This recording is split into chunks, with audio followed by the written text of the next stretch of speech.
Bonjour mes lieutenants. Beaucoup de nos rêves ont été brisés par nos femmes, par nos frères, par nos parents, par nos amis, par des gens que nous aimons beaucoup.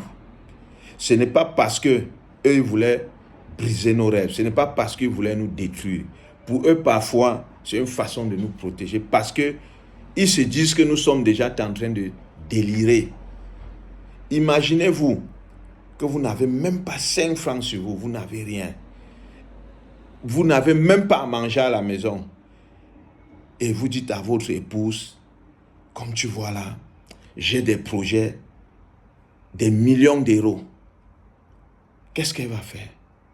Si c'est une femme qui a une vision, qui sait que tout peut arriver dans la vie, elle va t'encourager. Elle va te dire, oui, je crois, tout est possible. Elle va parler de ce que vous pouvez faire avec ces millions d'euros. Mais si c'est une femme qui ne croit pas, elle va te toiser et partir pour te dire tu délires. L'autre va commencer à crier seulement sur toi pour te dire mais qu'est-ce qui ne va pas? On n'arrive pas à manger. Et toi tu es déjà là, tu penses à faire ci, à faire ça. Qu'est-ce qui t'arrive même? J'espère que tu n'es pas en train de devenir fou. C'est la même chose que certains de vos amis vont dire. C'est la même chose que certains de vos parents qui n'ont pas une vision, qui ne croient pas, vont dire. Et les parents partent souvent jusqu'à dire que toi là tu vas entrer dans la sorcellerie. Toi là tu vas entrer dans la sorcellerie. Fais attention. Moi j'avais ça, moi ta mère, moi ton père j'avais ça. Arrêtez d'avoir les longs yeux. C'est ce qu'ils vont te dire. Tu es là, tu n'arrives pas à manger et tu penses déjà, oh, c'est comme ça que ceux qui t'aiment vont te briser. Donc avant de leur parler de tes rêves, il faut les tester. Prends parfois des exemples banals avec eux. Si on te donne 100 millions, qu'est-ce que tu fais avec? Selon sa réaction, tu comprends que celui-ci, je ne peux même pas lui parler de mes rêves. Protégez-les et protégez-vous. Protégez vos rêves. Vous ne parlez de vos rêves qu'à ceux qui peuvent vous accompagner.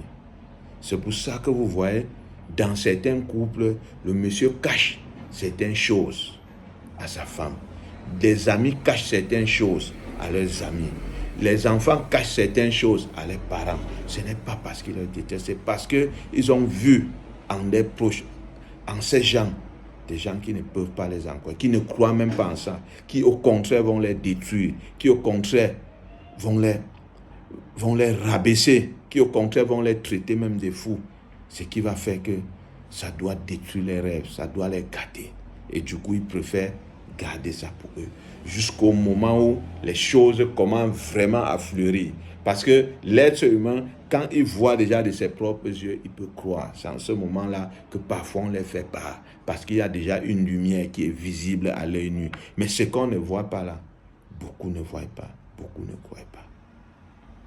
Pour protéger ceux que vous aimez, faites souvent la part des choses et faites une analyse avant de leur parler de vos projets. À bon entendeur, Saline. Sinon, ce sont eux qui vont vous briser ou vous détruire. Merci.